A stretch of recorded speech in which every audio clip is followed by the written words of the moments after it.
నా ప్రియ భారత క్రైస్తవ ప్రజలారా, భారతదేశంలో క్రైస్తవులమైన మనము ప్రపంచానికే మార్గదర్శకులం. భారత్లో అనేకమైన దురాచారాలను అంతమొందించాం. ఈ దేశంలో విద్య, వైద్యం, నాగరికత, జ్ఞానం, తెలివి, వివేకం, ఆనందం, ఆరోగ్యం అన్నీ సహోదరంపై క్రీస్తు ప్రేమ కలిగి దారదత్తం చేశాం. ఇవన్నీ సహోదరులపై క్రీస్తు ప్రేమ కలిగి దారదత్తం చేశాము క్రైస్తవులమైన మనము మాత్రమే. అసమానతలను తొలగించాం. స్త్రీ పట్ల వివక్షను పాలదోలాం. సతీ సహగమనాన్ని అది పాపం అని తెలియజేశాం. భారత్లో ఉన్న వారందరికీ అందరం సమానమే, సహోదర ప్రేమ కలిగి ఉండాలి అనేక భావన మనము భారత ప్రజలకు తెలియజేశాం. అభ్యున్నతికి తార్పాణం పెట్టాం క్రైస్తవులమైన మనమే. కానీ ఈ రోజుల్లో క్రైస్తవ చర్చిలపై దాడులు, అఘాయిత్యాలు, హత్యలు, బోధకులపై దాడులు,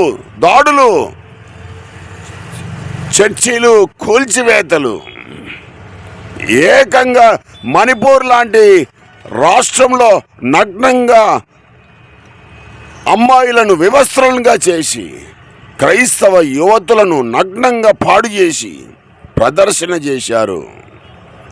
అనేకమైన రాష్ట్రాల్లో ఈ విధంగానే చేస్తున్నారు మత ఛాందసవాదులు.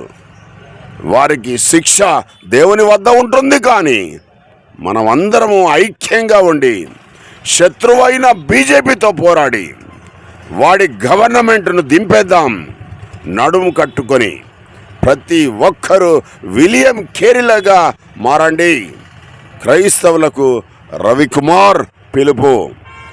ముఖ్య విషయం ఏమిటంటే, క్రైస్తవులను హింసించి, ముస్లింలను హింసించి, హిందువులను అందరినీ భ్రమపరిచి మాకు ఒక దేశం ఉండాలి అని, హిందూ దేశంగా పూర్తి కావాలి, 400 సీట్లు పార్లమెంట్లో పొందాలి, ఈ దేశాన్ని మతపరమైన దేశంగా మార్చి